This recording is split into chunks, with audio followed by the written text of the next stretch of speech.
Smell check, syempre. Sobrang bango. Ibang amoy ng Nike, Adidas, tsaka New Balance.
Hi guys, kakatapos lang namin mag-workout. So, itong New Balance 2002R, nagamit ko siya, nag-treadmill ako. And then, nag-basic lunges, squats. So far, sobrang okay niya regarding performance. So, sa running, nagtagal ako sa running. Nung una, syempre, nag-a-adjust pa yung body, yung paa, habang tumatakbo, pero hindi sumakit yung paa ko. So the way I run kasi parang more on sa gitna yung unang step. Hindi siya sa heel at saka hindi siya sa toe dito. So hindi siya sa forefoot, so more on dito siya sa gitna. So sa 10 minutes parang sobrang solid. Parang yung feeling na na gusto mo pang tumakbo. So parang nabitin pa ako, yun yung feeling ko sa 10 minutes And then yun, for me, more on talaga siya, energy return yung shoe na to. Good siya for performance pang running talaga siya, syempre sobrang naman self-explanatory. New Balance Running 2002R kasi sa comfort niya, yung iba kasi step in comfort, for example yung Vomero 5, pag unang suot mo pa lang, ramdam mo na yung comfort niya. Siya, although good din siya for running, pero ito is again, hindi siya sobrang lambot, pero you can feel naman din medyo malambot din, pero hindi sobra katulad ng V2K Run. So yun, for me more on stability siya, support, okay yung support niya, and din yung materials niya okay din. And then yun yung masasabi ko, breathable naman, hindi rin umiinit yung paa ko. Again, yun nga, hindi mo nangalay. And then yung outsole niya, sobrang durable, sobrang tigas. Parang gulong ng kotse, parang tire So, yun. Okay naman siya. Performance review, I'll rate it 9 out of 10. Especially for me, ito, for running. For running talaga siya. So, alam natin na ngayon na yung running is on the roofs yung, I think, I'll recommend this shoe. Thank you guys.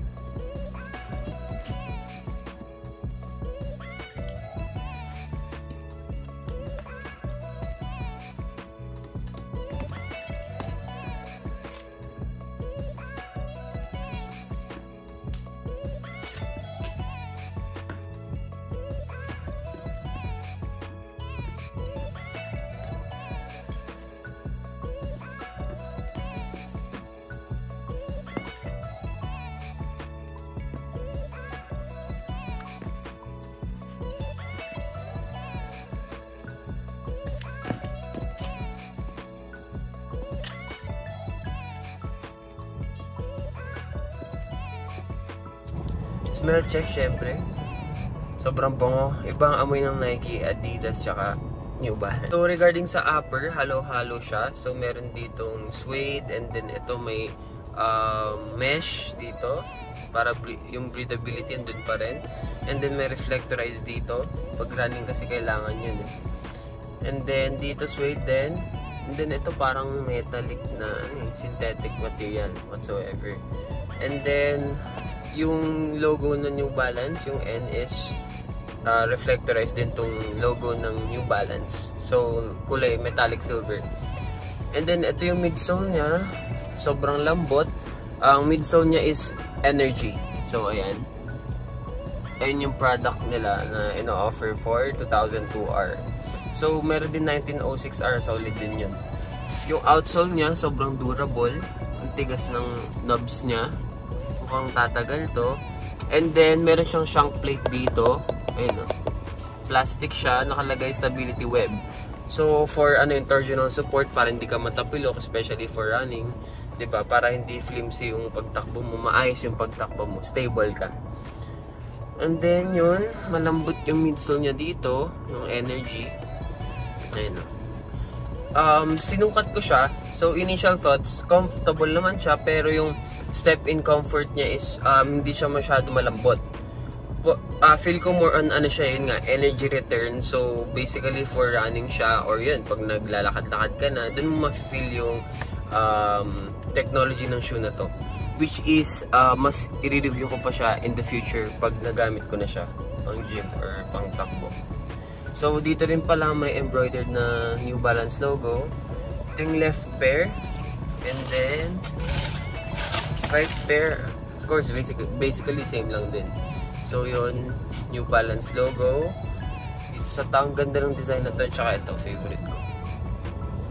And then yan, uppers. Merong end din pala dito. And then outsole nya, sobrang solid. Ang tawag nila sa outsole is Endurance. That's solid. Para syempre pantakbo. And right pair, insole nya pala is regular yan, New Balance na gray. Tignan natin kung makukuha natin. Ayan, manipis lang yung insole. Ganyan lang, New Balance. Okay, thank you for watching guys, and then yan.